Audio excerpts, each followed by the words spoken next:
We all knew the Gil Hudson Company, and Joe was the president there, and it was sold to Dayton Hudson, or the new company was called Dayton Hudson, and Joe was on the board. And Joe, they were based in Minneapolis, and Minneapolis had a substantial community foundation, and Joe saw the value of such a foundation and thought that would be a good thing to bring back to Detroit and Southeast Michigan, and so he did, and the rest is history. In the early years of the Community Foundation, Joe Hudson was a real taskmaster. He knew what had to be done. He gently took you there, or if not gently, you got there. We needed to raise money. We were a foundation with no dollars, and Joe opened every door. He was part of every ask, and he also knew we had to have a vision. And he built that vision, and he also said, this has got to be a trusted institution. And quite frankly, in the early days, we were trusted because Joe Hudson was our chair. I was very impressed with the rationale for creating the Community Foundation and its importance that would be for the city of Detroit and the region. Joe was a guy that wanted to know not only what the problem was, but how did we get there? What are the paths forward? What are the best practices across the country? One of those guys that needed to think comprehensively. And then the magic, the secret sauce for Joe Hudson was always knowing which levers to pull in the community. There would be no foundation without Joe.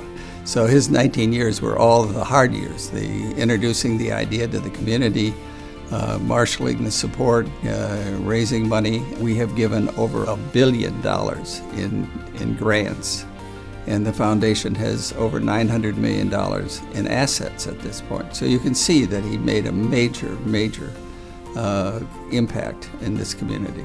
The Community Foundation grew for a number of reasons. One, because Joe had laid the framework over a number of years about why this community needed an endowment building institution. Joe Hudson, I saw what giving back to the community from the civic side after working, or charitable, or helping to raise funds to help others, what that meant. So mine is just an observation of recognizing someone that I admired, that I respected, both he and his wife, because you can't do this all by yourself. I think the Community Foundation started out as a fund in the community. It was the community savings account.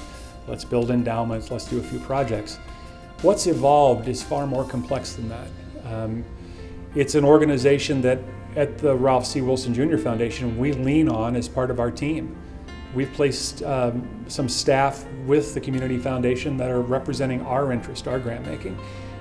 We couldn't do our work without the Community Foundation as a partner. So as new things come our way, we are able to get Joe's insight and wisdom, help us decide whether that's something we should or shouldn't do. He does it without fanfare.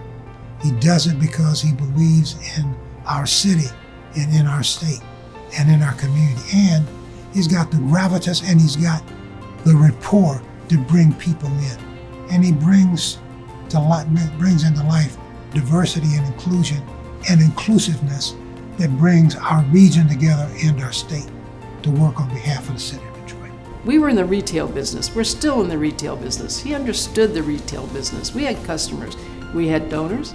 We had those who get the grants. And then we have the broader civic set of leaders that all were our customers. How do you define someone who has meant so much to this community, this region, who was there to pull the pieces together after the riots, who was there to pull corporate leadership together around multiple issues, who founded a community foundation that's now one of the largest in the country and impacts this region every single day. A guy who shaped not only me, but shaped so many people in this region to be leaders, to be in positions where they understood, they cared, there was empathy for community. A guy that knew who to call and when to call them.